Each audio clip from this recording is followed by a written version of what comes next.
आणि मुंबईमध्ये जरा चांगलाच पाऊस पडतोय. बापरे बाप, मुंबईतल्या रस्त्यांचं काम, एकाच रस्ता किती वेळा खोदला जातोय देवालाच माहिती.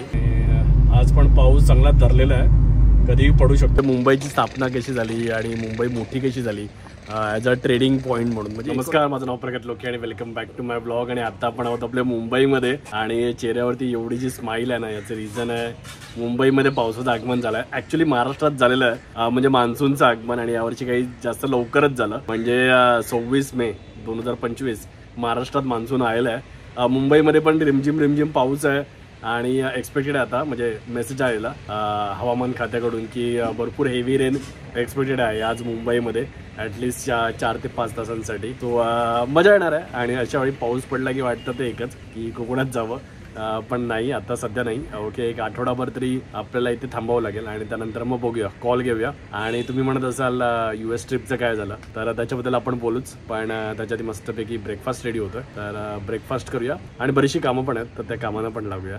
सो बघा, पावसाळी वातावरण, सप्ताहामध्ये पावसाच्या बातम्या, मोसमी पाऊस राज्यात, मस्तपैकी गरमागरम कांदा पोहे. आणि त्याच्याशिवाय IPL संपत आलाय आणि आज मुंबई इंडियन्सची मॅच आहे आणि लवकरच फायनल पण होईल. आणि वेध लागल्यात ते आता इंग्लंड दौऱ्याचे. नवीन पर्व चालू होतं असं म्हणू शकतो आपण. त्यानंतर शुभमन गिल कॅप्टन आहे आणि पूर्ण यंग टीम जाते, तर जास्त आपण एक्सपेक्टेशन्स ठेवता कामा नये. पण यू नेवर नो, काय म्हणता सगळे प्लेयर कसे नवीन असले ना तरी चांगले एक्सपिरियन्स आहेत. सो काय होतं इंग्लंडच्या दौऱ्यावरती उत्सुकता असेलच नक्कीच. सो पाऊस पडायला सुरुवात झाली आहे, त्याच्यामुळे तुम्हाला माहिती आहे आता जरा मासे कमीच होतील, त्याच्यामुळे आपला जो फोकस असेल मेजरली फ्रूट्सवरती असेल. भरपूर फ्रूट्स घेतले आहेत, पिशवी भरून. तुम्ही नाव घ्याल तसे फ्रूट्स आहेत. आणि त्याच्याशिवाय मुंबई म्हटलं की सध्या एक गोष्ट जोरात चालू आहे, ते म्हणजे काम, मुंबईतल्या रस्त्यांचं काम. एकाच रस्ता किती वेळा खोदला जातोय देवालाच माहिती. ओके, सो पण यस, आता बघा हा रस्ता आता कंप्लीट झाला आहे. आता जो असाच राहील, आता परत खोदला नाही जाणार. 6 महिन्यापासून काम चालू होतं. वेगवेगळ्या लाईन्स आहेत, युटिलिटीज आहेत गव्हर्नमेंटच्या, तर त्याच्यामुळे त्यांना ते स्टेप बाय स्टेप केलं. पहिल्यांदा एक खोदलं, नंतर एक खोदलं, नंतर ते खोदलं, नंतर ते खोदलं. पण आता बऱ्यापैकी रस्त्यांचं काम होपसो होत आलं. आणि आता पावसाळ्यामध्ये जास्त खोदाखोदी होणार नाही, हे काहीतरी शेवटचं काम असेल. आणि हे झालं की देव करो, ही कामं थांबतील. आता पावसाळ्यानंतरच करा, ऑक्टोबरमध्ये, इलेक्शनच्या आधी. पैसे लागतील ना. सो आता आपण निघलो ते गोरेगावला. आणि गोरेगावला जाताना बघा ना, सगळीकडे बिल्डिंग्स आणि बिल्डिंगचं कन्स्ट्रक्शन आणि एकदम पावसाळी वातावरण आहे. काल पावसाने मुंबईत धुमाकूळ घातला आहे आणि मेट्रोमध्ये पण पाणी गेलं. आणि बघा, हे असे रस्ते क्रॉस करतात, म्हणजे त्याने मागे बघितलं पण नाही आणि मेन हायवेवरती आहे. आज पण पाऊस चांगला धरलेला आहे, कधीही पडू शकतो. तर आम्हाला तरी अजून लागला नाही, पण गोरेगावला मोस्टली पाऊस आहे. आणि गोरेगावला एवढं फ्रिक्वेंटली जातोय कारण आजकाल गोरेगावला बरीच कामं असतात.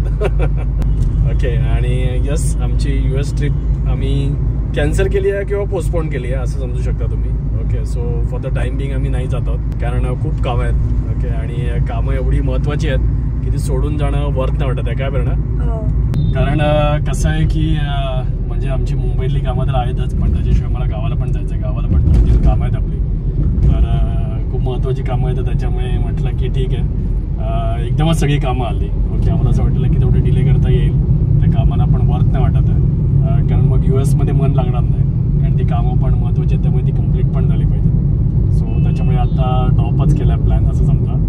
गेलो तर नंतर बघूया काय मॅडम, ऑक्टोबर नोव्हेंबर वगैरे असं प्लॅन करू, किंवा डिसेंबरला क्रिसमससाठी वगैरे. ओके, सो त्यावेळी तिथे वातावरण पण मस्त जरा थंडगार असतं आणि क्रिसमस पण आम्हाला मस्तपैकी एन्जॉय करता येईल. Okay, so work come first, काय म्हणता, एन्जॉयमेंट होत राहील. आणि लेट्स सी.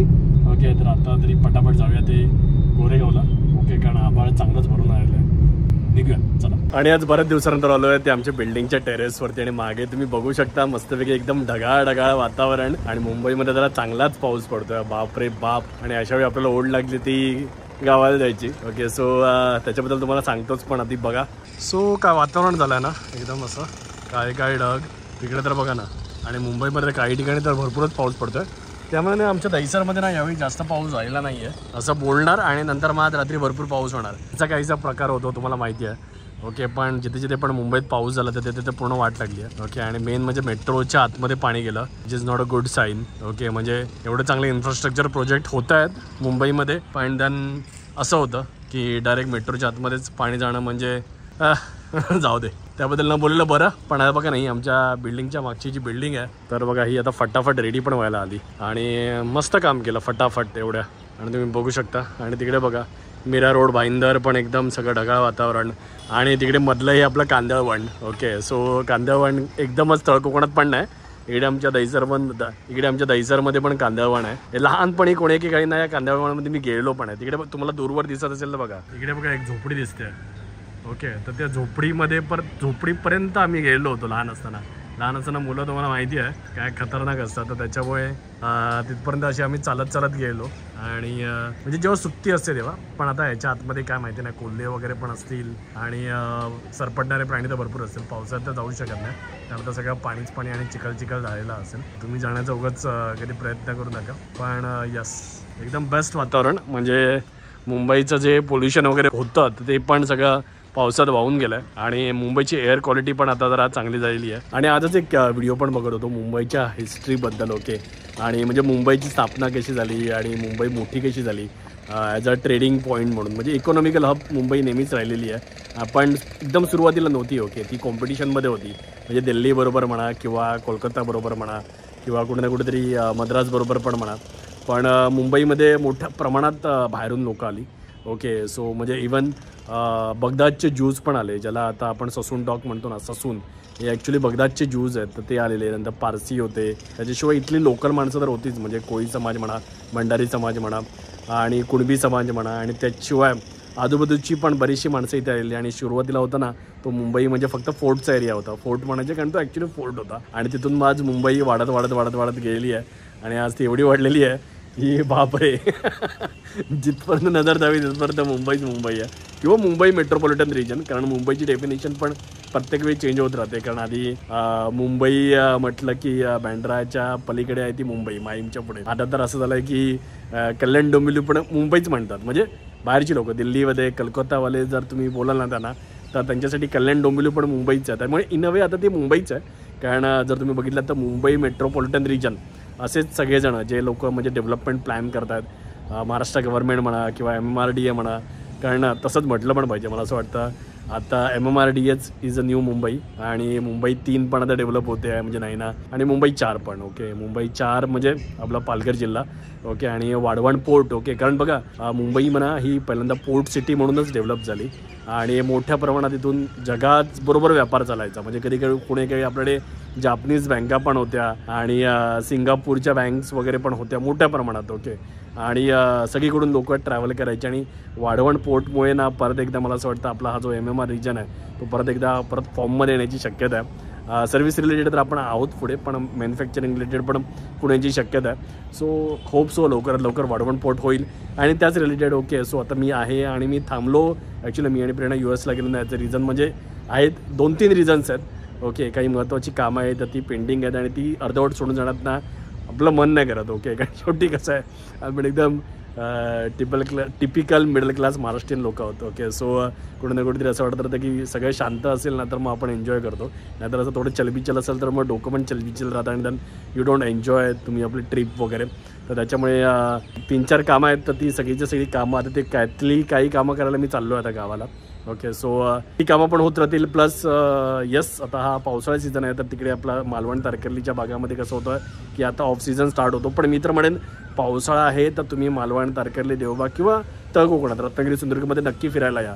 माझा तर फेवरेट ऋतू आहे. मला माहिती नाही की त्या काळामध्ये पर्यटक काय येत नाहीत. त्या काळामध्ये मोठ्या प्रमाणात आलं पाहिजे. म्हणजे जेव्हा हेवी रेन असतो ना तर त्यावेळी ठीक आहे, त्यावेळी तुम्ही अवॉइड करा जेव्हा सरकारला अलर्ट वगैरे देतात तेव्हा.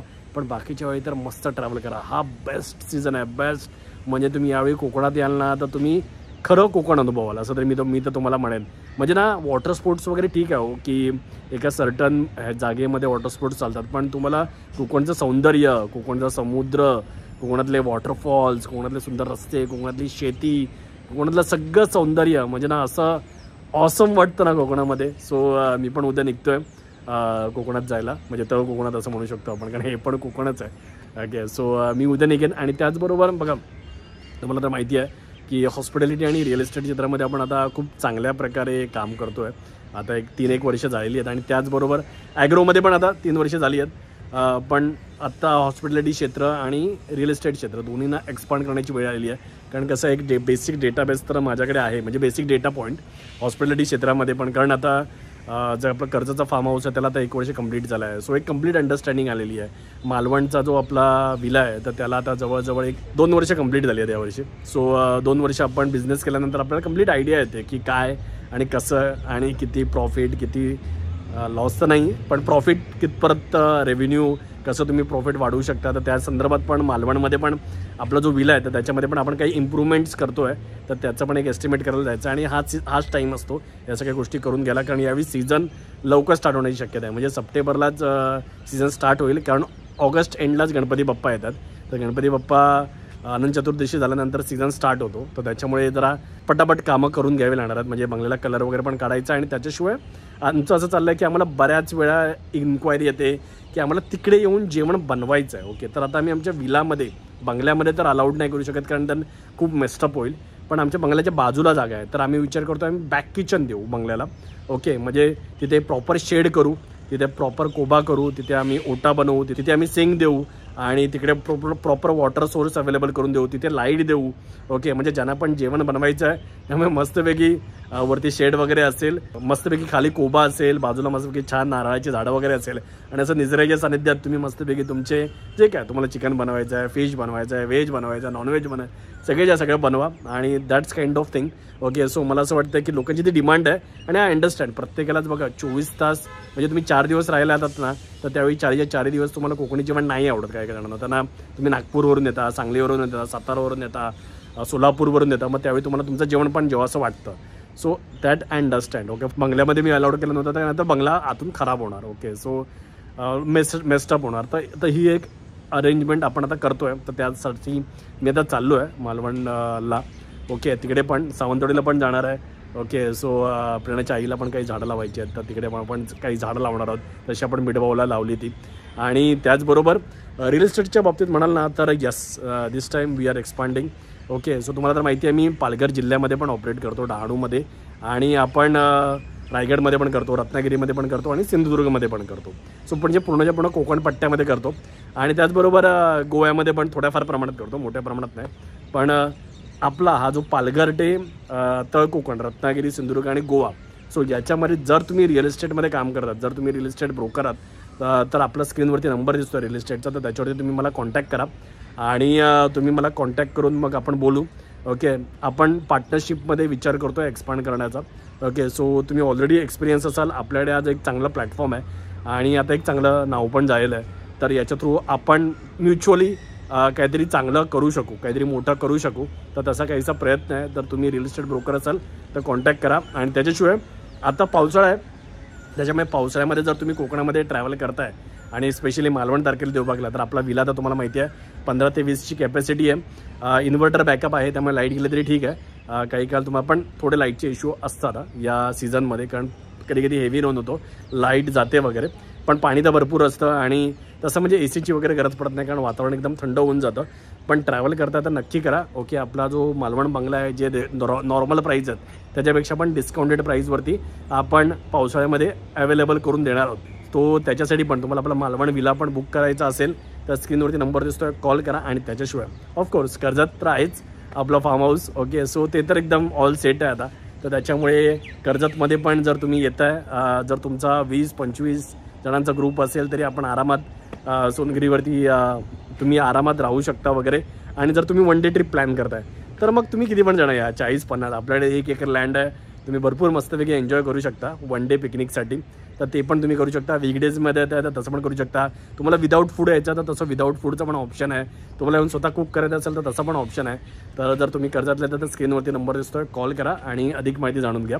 आणि तिथून समोरच मेट्रो जाते, पण ही मेट्रो ब्रिजच्या वरती आहे त्यामुळे सेफ आहे. ओके, सो आता मी आणि प्रेरणा जरा थोडा आराम करतो, रिलॅक्स करतो टेरेसवरती आणि तुम्हाला भेटतो नेक्स्ट व्हिडिओमध्ये. मोस्टली नेक्स्ट व्हिडिओ असणार आहे तो गावाला जाण्याचा. सो मुंबई गोवा हायवे आपला फेवरेट हायवे, तर त्याच्यावरून ट्रॅव्हलचा. जर तुम्हाला हा व्हिडिओ आवडला असेल तर प्लीज लाईक करा, शेअर करा आणि आपल्या चॅनलला सबस्क्राईब करून बेल बटन दाबा. धन्यवाद.